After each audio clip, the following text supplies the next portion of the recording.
Penelitian fundamental di RTPM tahun 2024 dengan judul Analisis Potensi Keanekaragaman Hayati dan Perilaku Dinamik Model Pengendalian Predator dengan Pendekatan Berbasis Ekosistem. Ketua Dr. Dian Safitri MSI, anggota Profesor Dr. Abadi MSc, Rizka Wahyu Romadonia MSc. Kami dari Universitas Negeri Surabaya. Latar belakang dari penelitian kami, di Indonesia memiliki ekosistem laut dangkal di pesisir yang terdiri dari ekosistem mangrove, padang lamun, dan terumbu karang. Ketika ekosistem tersebut mempunyai peran penting dalam menciptakan kelestarian dan keanekaragaman hayati laut untuk menjaga keseimbangan ekosistem. Karena adanya pergeseran secara tropis akibat iklim di ekosistem dapat menimbulkan perubahan struktur dan fungsi dari ekosistem. Fenomena ini diduga dapat mempengaruhi keanekaragaman dan kelimpahan sumber daya hayati pada ekosistem. Dugaan tersebut menimbulkan pemikiran untuk melakukan kajian berupa identifikasi potensi sumber daya hayati pada ekosistem yang merupakan urgensi dari penelitian ini. Hasil penelitian diharapkan dapat digunakan sebagai dasar informasi pemodelan matematika, terutama dalam dinamika populasi, dan dasar kebijakan dalam rangka optimalisasi pengelolaan sumber daya berbasis ekosistem untuk mewujudkan kawasan konservasi perikanan. Tujuan penelitian untuk menganalisis pengaruh ekosistem bagi potensi keanekaragaman hayati dengan mengembangkan model matematika pengendalian predator sebagai upaya mencegah kepunahan spesies prey. Dan secara umum, di perairan terdapat dua tipe rantai makanan, yaitu rantai makanan langsung dan rantai makanan detritus, seperti dalam gambar berikut ini. Detritus diperoleh dari guguran daun mangrove yang jatuh di perairan, kemudian mengalami penguraian dan berubah menjadi partikel kecil yang dilakukan oleh mikroorganisme seperti bakteri dan jamur.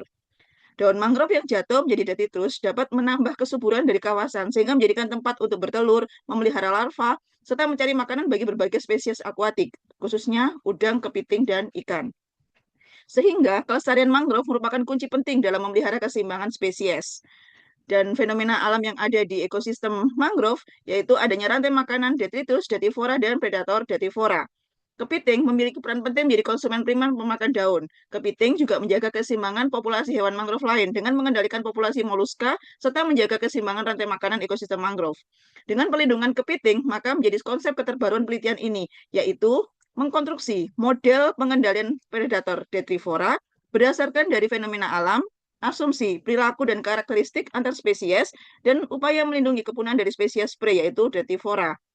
Metode dan tahapan penelitian terbagi menjadi 5 tahapan dengan hasil penelitian sebagai berikut. Tahap pertama, identifikasi keanekaragaman hayati dan perilaku dinamik pada rantai makanan di ekosistem mangrove.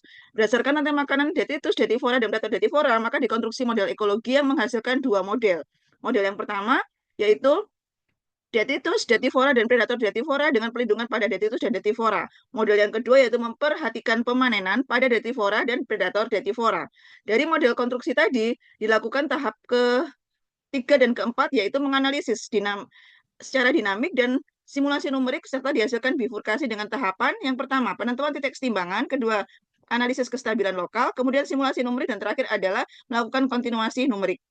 Tahap yang terakhir adalah interpretasi hasil penelitian dengan melakukan FGD riset dengan narasumber dari matematika, kemudian dari biologi, kemudian dari BRIN, dan yang terakhir adalah dari matematika biologi dengan mengundang Prof. Fuko dari Nara Women University Jepang.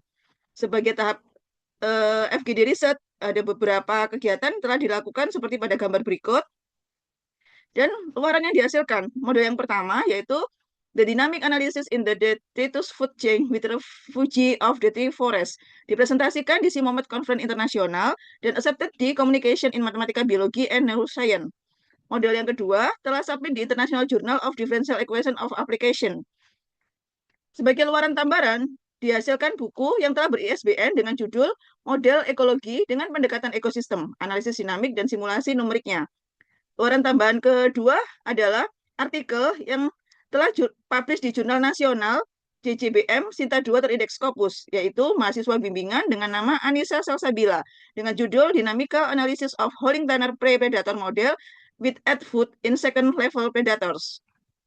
Demikian, terima kasih kepada Kementerian Riset Teknologi dan Pendidikan Tinggi, Rektor Universitas Negeri Surabaya, Kepala LPPM Universitas Negeri Surabaya, Dekan FMIPA Universitas Negeri Surabaya. Semoga bermanfaat.